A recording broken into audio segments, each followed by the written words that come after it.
Hello বন্ধুরা, সবাই কেমন আছেন? আশা করি খুব ভালো আছেন। আমিও খুব ভালো আছি। আমি আজকে আবারও একটা রেসিপি নিয়ে আপনাদের সামনে হাজির হয়ে গেলাম। আশা করি আপনাদের খুব ভালো লাগবে। প্লিজ ভিডিওটা কেউ স্কিপ না করে প্রথম থেকে শেষ পর্যন্ত দেখতে থাকুন। আমি আজকে আপনাদেরকে সুজি রসগোল্লা বানিয়ে দেখাবো। তাহলে আমি কিভাবে বানাচ্ছি আপনারা দেখতে থাকুন। প্রথমে সুজি রসগোল্লা বানানোর জন্য 100 গ্রাম মতন সুজি নিয়েছি।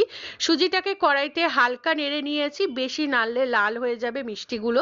তা হালকা করে একটু নেড়ে নিয়ে এর মধ্যে কিছুটা দুধ দিয়ে, লিকুইড দুধ দিয়ে আমি একটা ডো তৈরি করে নিয়েছি, শক্ত একটা ডো তৈরি করে নিয়েছি।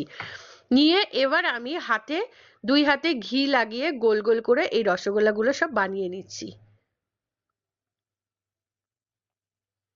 তো দেখতেই পাচ্ছেন রসগোল্লাগুলো সব বানানো হয়ে গেছে। এবার আমি একটা চিনির শিরা তৈরি করব। একটা কড়াই বসিয়ে দিয়েছি, কিছুটা জল দিয়েছি, পরিমাণ মতন জল দিলাম।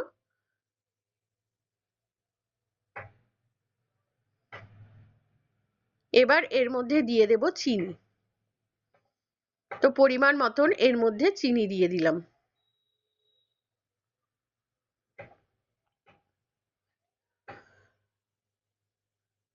চিনিটাকে ভালো করে একটু গলিয়ে নেব।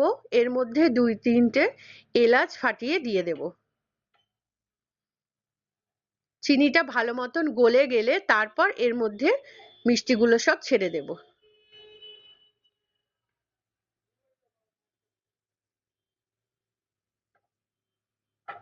চিনিটা ভালো মতন গলে গেছে। এবার এর মধ্যে আমি এক এক করে সব মিষ্টিগুলো দিয়ে দেব।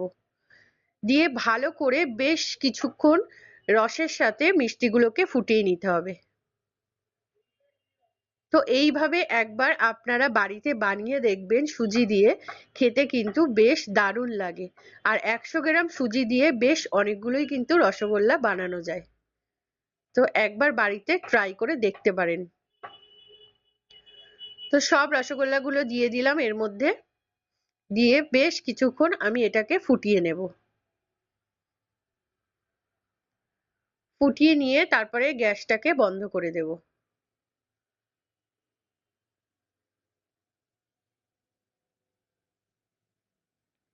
এই মিষ্টিটা আমি একদিনের জন্য রেখে দেব, তাহলে রসটা ভালো মতন মিষ্টির ভেতরে ঢুকবে।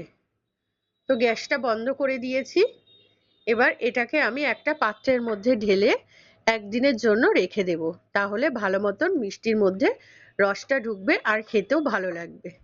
তো আপনাদের কেমন লাগলো এই মিষ্টির রেসিপিটা অবশ্যই কিন্তু আমাকে কমেন্ট বক্সে জানাবেন। আর একবার বাড়িতে ট্রাই করে দেখবেন।